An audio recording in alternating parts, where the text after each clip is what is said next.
Good morning students. तो फिर revision classes में कल हम लोग फीमेल फिटिसाइड डिस्कस कर चुके हैं आपसे कि कैसे जो एक अल्ट्रासाउंड सोनोग्राफी की जो मेडिकल एड थी उसको पॉजिटिवली यूज़ ना करके नेगेटिवली यूज़ उसका सोसाइटी में होने लगा और बहुत सारे हम जो फीमेल फिटिसाइड के केसेस हैं वो सोसाइटी में बढ़ गए। इसके अगेंस्ट लॉ भी बन चुका है, पर अभी भी कुछ केसेस जो हैं वो रिपोर्ट होते हैं और पता लगने पर उन पर एक्शन भी होता है। पर बेसिकली ये जो इंसिडेंट है वो हमारे सोसाइटी के, हम कह सकते हैं जो सोशल ईविल है, जो जेंडर डिस्क्रिमिनेशन है, उसका सबसे भयानक रूप है, जिसमें हम जो बच्चा अभी पैदा भी नहीं हुआ है उसको मारने के लिए भी तैयार हो जाते हैं, इनफैक्ट मार भी रहे हैं। तो फीमेल फिटिसाइड एक इम्पॉर्टेंट इशू था जो हमने कल की क्लास में डिस्कस किया। आज हम लोग डोमेस्टिक वायलेंस डिस्कस करेंगे।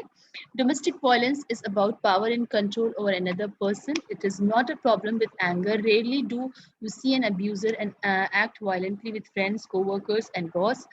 Um, it's a sort of personality that confuses others who learn of a person's violence with their partners. Domestic violence आप लोग को पता है, घरेलू हिंसा की हम बात कर रहे हैं। इसमें विमेन सफरर्स बहुत होती हैं और ये पाया गया है कि जो डोमेस्टिक वायलेंस, घरेलू हिंसा हम देखते हैं, ये वायलेंस या ये गुस्से में नहीं होता। अक्सर जो कल्प्रिट्स होते हैं वो ये कहते हैं कि हमने गुस्से में मार दिया, या एंगर जो रेज है वो पर्सनैलिटी प्रॉब्लम है जिसकी वजह से ये समस्या आती है। तो प्रायः ये पाया गया कि जो इस तरह की पर्सनैलिटीज होती हैं, अगर आप अपने गुस्से पे कंट्रोल नहीं कर पा रहे हैं और आप हिट कर रहे हैं, तो आप किसी एक व्यक्ति के साथ नहीं करेंगे। आपका वही बिहेवियर आपके ऑफिस में, आपके दोस्तों के साथ आप हर जगह प्रदर्शित करेंगे। पर ऐसा पाया नहीं गया। सिर्फ घरों में अपनी वाइफ्स को या जो फीमेल्स हैं उनको उनके साथ वायलेंस देखा गया इन मैक्सिमम केसेस। इसका कारण ये है कि ये जो लोग होते हैं ये डुअल पर्सनैलिटी शो करते हैं, और इसका मेजर रीजन ये है कि इट इज समथिंग, हम कह सकते हैं एक तरह की सोच है पावर कंट्रोल की, कि जो फीमेल बॉडी है या फीमेल्स हैं, जो हमारी पेट्रियार्कल सोसाइटी चली आई है, उसमें ये धारणा बहुत स्ट्रांग, हम कह सकते हैं समाजीकरण के कारण, सोशलाइजेशन के कारण प्रिवेल करती है कि हमें कंट्रोल रखना है फीमेल पे, और उसको हम as entity, as a personality अपने इक्वल नहीं ले पाते। हमें हमेशा ये लगता है कि उससे कंट्रोल हम कर सकते हैं। तो उस कंट्रोल के हम कह सकते हैं के लिए कई बार ये वायलेंस का रूप ले लेता है। मार कर, डरा कर, हमें लगता है हम अपने अकॉर्डिंग जो है वो काम करेंगे, और कहीं पे भी कॉन्फ्लिक्ट्स होते हैं या जो उनकी इच्छा है या उनके अनुसार जो फीमेल्स नहीं चलती हैं, तो ये वायलेंस का रूप ले लेता है। Abuser can act charming, loving and attentive when they want to. Drinking, drugs, genetics, the victim's behaviour of stress does not cause domestic violence. तो ये जो अब्यूजर्स होते हैं ये कई बार जो है इनएक्ट करते हैं। मान लीजिए उन्होंने एक बार मार दिया, फिर ये माफी मांग लेते हैं कि हम दोबारा ऐसा नहीं करेंगे, हम इसे रिपीट नहीं करेंगे, पर वापस वो एक्टिविटी वो फिर से रिपीट करते हैं। और इसका कारण अक्सर वो ये देते हैं कि हमने ऐसा ड्रिंक करके कर दिया, या ड्रग्स के इन्फ्लुएंस में कर दिया, या हमारे पापा या जेनेटिकली हम बड़े एग्रेसिव हैं इसलिए ऐसा हो गया। पर ये सारे बहाने हैं। ये चीज फीमेल्स को रियलाइज करना बहुत जरूरी है कि एक बार भी आपके पास जो फर्स्ट इंसिडेंस ऐसा होता है उससे आप रिपोर्ट करें और उस पर एक्शन लें।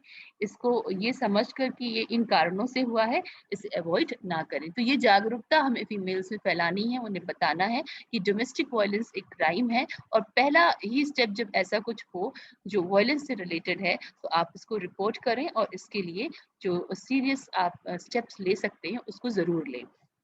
तो ये बात हमें सोसाइटी में जो है बताना, समझाना बहुत ज़रूरी है, क्योंकि अक्सर क्या होता है, ये जो कल्प्रिट्स होते हैं ये गेम खेलते हैं कि साइकोलॉजिकली, इमोशनली जो है, जब इन्हें लगता है कि चीज़ें इनके अगेंस्ट जा रही हैं, मान लीजिए वो जो औरत है, फीमेल है, वो अपने फैमिली मेंबर्स को बता देगी या और लोगों को बता देगी, या आगे बात बढ़कर पुलिस तक चली जाएगी, तो तुरंत पीछे हटकर वो इनएक्टिंग करते हैं कि इन चीज़ों के इन्फ्लुएंस में उन्होंने ऐसा कर दिया।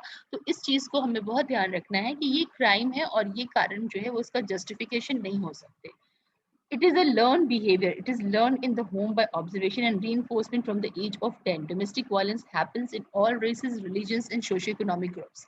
अगर हम ये सोचें कि जो घरेलू हिंसा है या डोमेस्टिक वायलेंस है, ये सिर्फ हमें गरीब अनपढ़ लोगों में दिखती है या जो बहुत वायलेंट होते हैं या किसी पर्टिकुलर रिलीजन से रिलेटेड है, तो ऐसा नहीं है. हर तरह के कास्ट में, हर तरह के रिलीजन में और हर तरह के सोशियो-इकोनॉमिक ग्रुप में हम इस समस्या को पाते हैं, जो हमारा डेटा शो करता है. इसका कारण ये है कि ये जो स्वभाव है, ये कहीं अपने से नहीं आया है, उत्पत्ति नहीं हुई है, ये लर्न्ड बिहेवियर है. देखिए हमारी सारी बिहेवियर थ्योरीज यही कहती हैं कि जो भी स्वभाव हम ह्यूमन्स में देखते हैं, वो कहीं ना कहीं से सीखा हुआ है. तो ये जो प्रवृत्ति है डोमेस्टिक वायलेंस की या मेल्स की अपना पावर कंट्रोल दिखाने के लिए फीमेल्स को मारने की, अब्यूज करने की, ये उन्होंने सोसाइटी से ही लर्न किया है. बचपन में 10 की उम्र से जो बच्चे होते हैं, वो ऑब्जर्वेशन उनका जो है वो अपने आसपास की सोसाइटी में रहता है. या तो वो अपने पेरेंट्स को ऐसा करते हुए देखते हैं या अपने आसपास जो हमारा समाज है वो मे बी विमेन की एक जो पिक्चर है हमारे माइंड में, वो ये बनाता है कि हाँ ये कोई वस्तु हैं जिन पर हम कंट्रोल कर सकते हैं, या ये हमसे नीचे हैं, जो हम ये कहेंगे वो इन्हें जरूर मानना चाहिए. या एक जो अच्छी औरत होती है वो ये होती है जो अपने पति की कोई भी बात सही या गलत वो माने. तो इस तरह की जो धारणाएं हैं वो समाज से, अपने आसपास से सीखते हैं और ये एक लर्न बिहेवियर है जो स्लोली उनके अंदर इंक्रीप कर जाता है.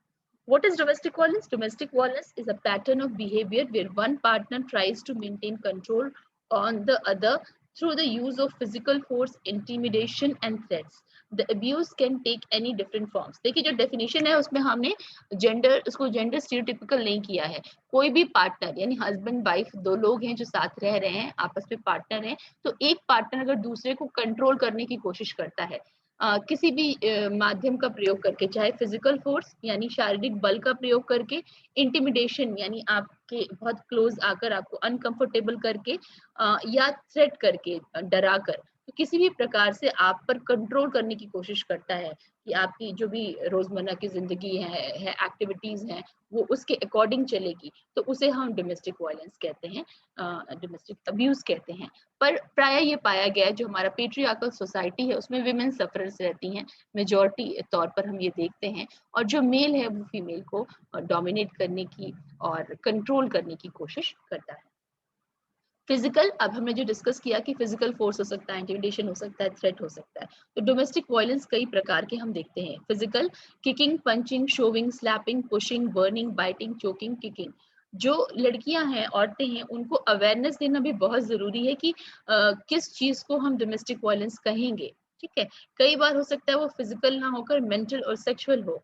तो ये जानना कि कौन से ऐसे फॉर्म्स हैं जो डोमेस्टिक वायलेंस के अंतर्गत आते हैं, वो भी उसके बारे में सेंसिटाइज करना, अवेयर कराना भी जरूरी है. तो फिजिकल का मतलब है कोई आपको जो है किक कर रहा है, पैर से मार रहा है, पंच कर रहा है, स्लैप कर रहा है, जो है पुश कर दे रहा है, जला रहा है, काट रहा है, चोकिंग या किकिंग, इस तरह की कोई भी चीज फिजिकल जो है प्रेशर आपके ऊपर यूज कर रहा है, शारीरिक बल का प्रयोग कर रहा है, तो वो अब्यूज के अंतर्गत आएगा. Sexual forced or pre-sexual acts criticizing his her body parts and rape.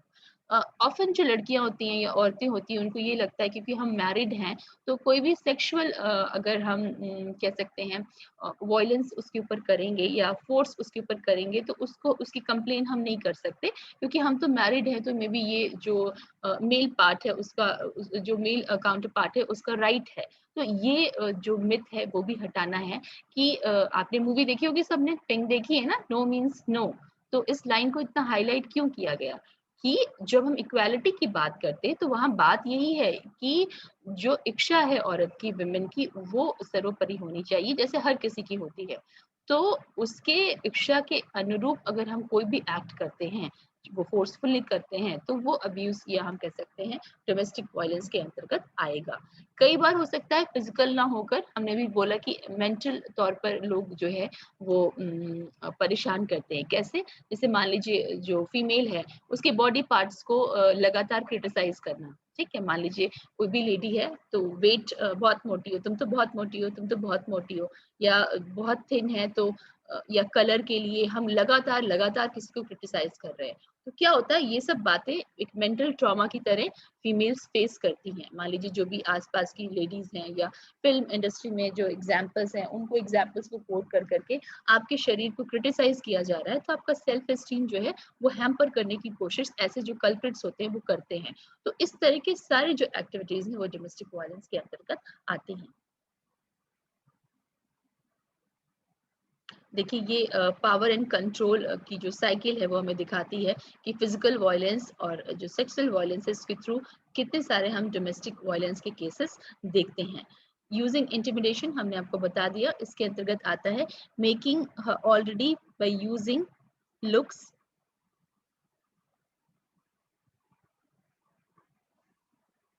जिसमें थोड़ा सा एनलार्ज कर दे रही हूँ कि शायद आप लोगों को और अच्छे से विजिबल हो जाए।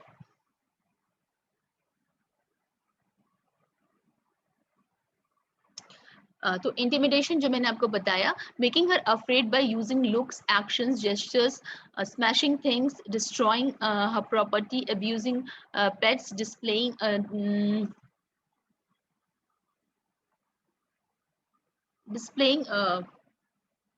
आई थिंक ये क्लियर नहीं है, इसको छोड़ देते हैं।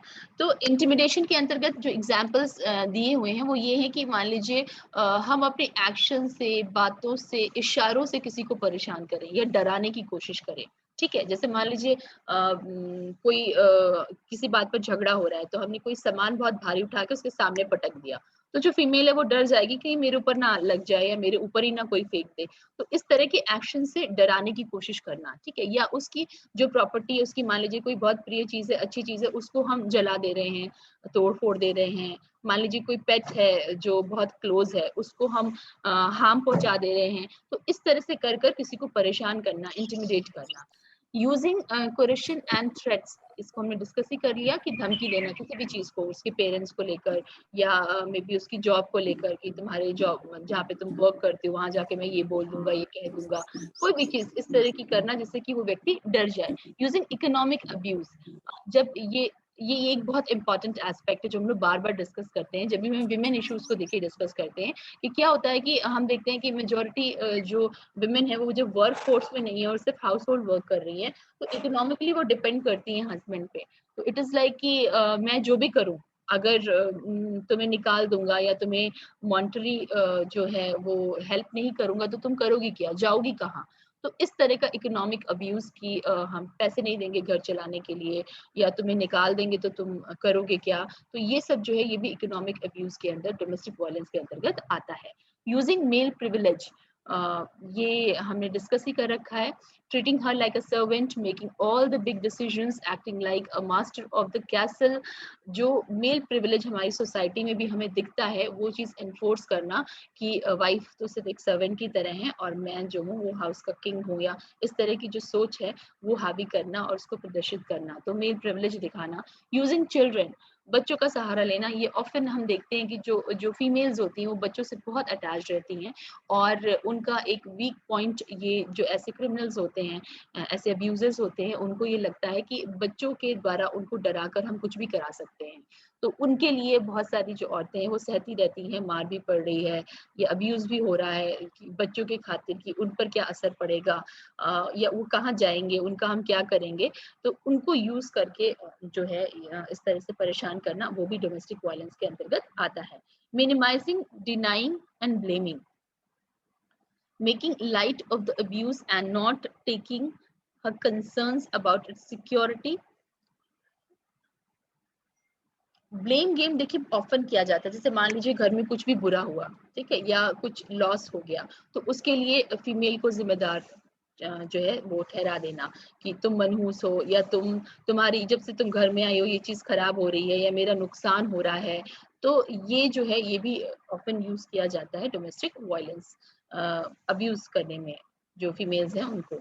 यूजिंग आइसोलेशन, उस व्यक्ति को देखिए ये भी एक बहुत अच्छा तरीका है कंट्रोल करने का, कि आप जो फीमेल्स हैं ऐसे अब्यूजर्स क्या करते हैं, उनको अकेला कर देते हैं। अकेला करने का मतलब जो उनका परिवार है, उनके दोस्त हैं, उनसे उनका जो कम्युनिकेशन है उसको बिल्कुल जीरो कर देते हैं या मिनिमाइज कर देते हैं। क्यों? क्योंकि देखिए हमेशा हमारे फैमिली और फ्रेंड्स हमारे लिए एक बहुत बड़ा सपोर्ट सिस्टम होते हैं। तो आपके साथ कुछ बुरा हो रहा है, खराब हो रहा है, आप उनसे कंप्लेन करते हैं, तो कई बार आपको वो एडवाइस करेंगे, सपोर्ट करेंगे, उस सिचुएशन से बाहर निकालने की कोशिश करेंगे। तो जो ऐसे अब्यूजर्स होते हैं वो ऑफन क्या करते हैं कि उस व्यक्ति को आइसोलेट कर देंगे धीरे धीरे, मे बी पहले प्यार मोहब्बत दिखाकर कि मेरे अलावा कोई उसके आसपास रहे नहीं, कोई उसको हेल्प ना पहुंचा पाए, और व्यक्ति जो है वो सोसाइटी से एकदम कट आउट हो जाए, तो ऑटोमेटिकली वो अकेला पड़ जाएगा। तो यूजिंग आइसोलेशन इसका भी प्रयोग किया जाता है। यूजिंग इमोशनल अब्यूज, ये तो हम डिस्कस ही कर चुके हैं कि इमोशंस के साथ किसी के खेलना, परेशान करना, डराना, और हम कह सकते हैं, अब तो हम मूवीज और सीरियल्स में बहुत सारे केसेस देखते हैं, है ना। तो इमोशनल अब्यूज भी एक बहुत इम्पोर्टेंट, हम इम्पोर्टेंट क्या हम कह सकते हैं, मेजर तरीका है जिसके द्वारा जो ये अब्यूजर्स होते हैं वो कंट्रोल करने की कोशिश करते हैं। तो ये है पावर एंड कंट्रोल की पूरी साइकिल जो हम डोमेस्टिक वायलेंस के केसेस पे निरंतर देखते रहते हैं। अभी हमने जैसे डिस्कस किए थे, फिजिकल है, सेक्सुअल है, किस तरह से डोमेस्टिक वायलेंस इस तरह से किया जाता है फिजिकली या सेक्सुअली। इसको आगे बढ़ाते हुए emotionally, excessive jealousy, crazy making, mind games, isolation from family friends, making the victim feel worthless and threats. तो इमोशनली हम कैसे अब्यूज करते हैं उस व्यक्ति को, मान लीजिए वो किसी से भी बात करती है तो उससे हम बहुत जेलसी फील करें और उसको फिर बुरा भला कहें कि इससे क्यों बात कर रही थी, उससे क्यों बात कर रही थी, तुम्हारा अफेयर है, इस तरह के ब्लेम्स जो हम डालते हैं। या फिर जो उसके फैमिली और फ्रेंड्स हैं उनसे बिल्कुल दूर कर देना ताकि वो शेयर ना कर पाए, बात ना कर पाए। और जो व्यक्ति है विक्टिम यानी जो सफर कर रहा है उसको बहुत वीक फील कराना और बहुत डरा कर रखना, तो ये सब इमोशनल अब्यूज के अंतर्गत आता है। Verbal, name calling and puts down, जो हमने बोला, मान लीजिए मोटी मोटी हम किसी को बुला रहे हैं, उसके फिजिकल बॉडी पार्ट्स पे कुछ कमेंट कर रहे हैं, तो नाम रखकर किसी को अब्यूज करना और नीचा फील कराना। Spiritual, attacking the victims spiritual और रिलीजियस बिलीव्स। देखते हैं अब हम डिफरेंट टाइप की मैरिजेस हो रही हैं, कई बार इंटरकास्ट मैरिज हो सकती है, इंटर रिलीजियस मैरिज हो सकती है। तो उस तरह की मैरिज में जो विक्टिम है, जो बेचारा पर्सन सफर कर रहा है, उसके रिलीजन पर या उसके फेथ पर, उसके बिलीफ पर जो है वो अटैक करना, बुरा भला कहना, जिससे वो पर्सन को अनकंफर्टेबल लगे, खराब लगे। तो that is spiritual. Financial, controlling the victims economic status and basic needs, withholding money and prohibiting the victim to work। Financial control अभी हमने डिस्कस किया, कैसे फाइनेंशियली परेशान किया जा सकता है कि जो उसका इकोनॉमिक स्टेटस है, जो उसकी बेसिक नीड्स है वो हम ना दें, ठीक है, और जो पैसा है उसको होल्ड करके रखें और उसे काम करने की भी जरूरत नहीं दें कि वो अपने पैर पे खड़ी हो पाए। तो उसको हर तरह से फाइनेंशियली जो है हम कह सकते हैं अपने ऊपर डिपेंडेंट बनाकर और फिर इनसिक्योर फील कराना, तो दैट कम्स अंडर फाइनेंशियल। तो ये सारे तरीके से हम कह सकते हैं डोमेस्टिक वायलेंस के फॉर्म्स होते हैं। और लड़कियों को, औरतों को ये अवेयरनेस होनी चाहिए कि ऐसा नहीं कि अगर हम इमोशनली कोई परेशान कर रहा है तो वो डोमेस्टिक वायलेंस नहीं है, जब थप्पड़ मारेगा तो ही वो वायलेंस होगा, ऐसा नहीं होता है। कई बार आपको मेंटली इमोशनली भी परेशान किया जा सकता है। The abuse relationship is not abuse at all times. It follow a three-phase cycle that is known as the cycle of violence.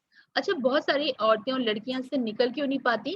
अगर मान लीजिए डेली थप्पड़ ही पड़ रहे हैं, ठीक है, वायलेंस हो रहा है, तो हो सकता है हम वो एक्सट्रीम स्टेप ले लें कि हम सेपरेट हो जाए। पर जनरली ये जो साइकिल है, ये जो साइकोलॉजी है, वो कुछ इस तरह से चलती है। टेंशन्स ग्रेजुअली बिल्डअप, धीरे धीरे जो फैमिली का एनवायरनमेंट है या जो उसके आसपास का माहौल है वो टेंस होता है।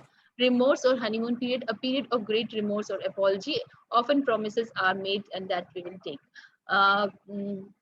हम कह सकते हैं कि मान लीजिए कोई कंडीशन खराब हो गई, कोई जो है एग्रेसिव स्टेप हो गया, उसके बाद जो व्यक्ति है वो वापस नॉर्मल होकर ये सुनिश्चित करता है कि नहीं, अब ऐसा नहीं होगा, ये रिपीट नहीं होगा और हम लोग आराम से प्यार से रहेंगे। इसे हम रिमोर्स और हनीमून पीरियड कहते हैं। और उसके बाद फिर वापस हम देखते हैं कि फिर से टेंशन बनना जो है फैमिली में या जो एनवायरनमेंट है वो टेंस अप होने लगता है और फिर उसका एक्सप्लोजन होता है। फिर जो वायलेंस हम देखते हैं उसका रेपिटेशन होता है और वो वायलेंस होने के बाद वापस जो व्यक्ति है वो फिर से ये फील कराता है कि नहीं, वो गलती से हो गया, मिस्टेक से हो गया और दोबारा ऐसा नहीं होगा। और ये साइकिल कंटिन्यूअसली हम देखते हैं कि चलती रहती है जो भी केसेस सामने आते हैं उनमें। बैटर्ड वुमन, आप पिक्चर्स देख ही रहे डोमेस्टिक वायलेंस की। Women who are physically and mentally abused over an extended period, usually by a husband or other dominant male figures. Characteristics of the battered woman syndrome are helpless, constant fear, and perceived inability to escape is called as battered woman. तो वो women जिन्हें physically या mentally एक लंबे समय तक ये abuse झेलना पड़ता है हस्बैंड से या और जो मेल फिगर्स हैं फैमिली में उनसे, तो ये कैरेक्टरिस्टिक है, एक सिंड्रोम हम कह सकते हैं, साइकोलॉजिकल कंडीशन हो जाती है कि वो हेल्पलेस फील करती हैं कि कोई भी दुनिया में उनकी हेल्प नहीं कर सकता और वो इससे बाहर नहीं निकल पाएंगे। कॉन्स्टेंट फियर, लगातार डरी रहती हैं।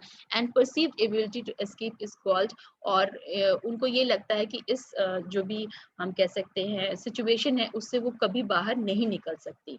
तो इस कंडीशन को हम इस कंडीशन में जो विमेन है उनको हम बैटर्ड वुमेन कहते हैं। Battered women as a system problem of social control involving 3 structural phases. और ये जो सोशल प्रॉब्लम है इनको हम 3 स्ट्रक्चरल फेजेस में देखते हैं। स्ट्रक्चर, डिकंस्ट्रक्शन, रिकंस्ट्रक्शन, जो भी हमने ऊपर डिस्कस भी किया था। At the first phase women battering occurs in a context of dependency including economic, social, political and emotional subordination that maintains the traditional male-centered family structure. Sorry. During phase 2 or deconstruction, broad societal changes including the feminist movement contributes to alter gender definitions and the emergence of battered women's movement and practice. During this phase, feminists served as the chief reform catalyst, including protective legislations, educating the public and organizing women shelters. ये 3 phases हमने देखे। जो पहला phase था उसमें हमने patriarchal society देखी थी जहाँ पे इकोनॉमिक, सोशल, पॉलिटिकल और इमोशनल कंट्रोल विमेन के ऊपर बहुत स्ट्रॉन्ग था। दूसरा फेज तब आया जब जो फेमिनिस्ट मूवमेंट थे, हमने आपके साथ फेमिनिस्ट थियरीज डिस्कस भी की हैं, वो सामने आई और जो अवेयरनेस है सोसाइटी में वो कराई गई कि जो जेंडर है वो जेंडर डिस्क्रिमिनेशन जो है वो नहीं होना चाहिए और स्टीरियोटिपिकल रोल्स को छोड़कर हमें एंडोगाइनस रोल्स की तरफ बढ़ना चाहिए। Or phase 3 is reconstruction, entails the state's direct involvement in the violent relationship in a series of concise net widening actions, including arrest or offender forcefully separation of the couple and formal sentencing. तो वो जो व्यक्ति है जिसे हमने aware कराया कि ऐसा नहीं है और आपके इक्वल राइट्स हैं, जो हो रहा है आपके साथ वो गलत है, उसके तीसरे फेज में हम एक्शन लेते हैं। जो भी गवर्नमेंट है हमारी या जिधर भी कंप्लेन किया है विमेन ने, वो लोग एक्शन में आते हैं और उस व्यक्ति से हम कह सकते हैं निजात जो है विमेन को वो दिलाया जाता है। तो ये 3 फेजेस हैं जिसके थ्रू ये जो है प्रोसेस किया जाता है। नेक्स्ट क्लास में हम लोग फैक्टर्स डिस्कस करेंगे कि ये जो हम कह सकते हैं डोमेस्टिक वायलेंस है, ये सिर्फ विमेन पे इम्पैक्ट नहीं डालता, फिर इसका इम्पैक्ट ऑटोमेटिकली जो बच्चे हैं उन पर पड़ता है और जो हमारे बच्चे हैं वो भी सफ़र करते हैं। तो चाइल्ड मैल ट्रीटमेंट भी एक इम्पॉर्टेंट इशू है जिसे हमें डिस्कस करना चाहिए, क्योंकि बच्चे जब सफ़र करते हैं तो ऑटोमेटिकली जो उनकी मदर्स हैं, विमेन हैं, उनके ऊपर भी बुरा असर पड़ता है। तो वो भी एक हम कह सकते हैं सोसाइटल प्रॉब्लम है जिसको हमारी सोसाइटी फेस कर रही है और एड्रेस करने की बहुत ज़रूरत है। इसीलिए हम चाइल्ड राइट्स की बात करते हैं और बहुत सारी हमारी देखिए ऑर्गेनाइजेशन है जो साथ में विमेन एंड चिल्ड्रन के लिए काम करती हैं, है ना? क्योंकि फैमिली में आज भी इंडिया में जो सेटअप है उसमें हम औरत और बच्चे बोलते हैं, है ना? एक तरफ मर्द है, आदमी है जो काम कर रहा है या जो फैमिली को देख रहा है, और जो बच्चे हैं उनको हम विमेन के साथ देखते हैं। तो उनके जो इश्यूज हैं उसमें चाइल्ड मैल ट्रीटमेंट भी आता है जो जिससे बच्चे सफ़र कर रहे हैं। इस पे हम स्टॉप करते हैं। कल हम लोग चाइल्ड मैल ट्रीटमेंट जो है वो डिस्कस करेंगे और अब हम लोग असाइनमेंट्स डिस्कस कर लेते हैं जो हमने आपको दिया था। उसे हम लोग डिस्कस कर लेते हैं कि क्या स्टेटस है आप लोगों का और कितना हो गया है।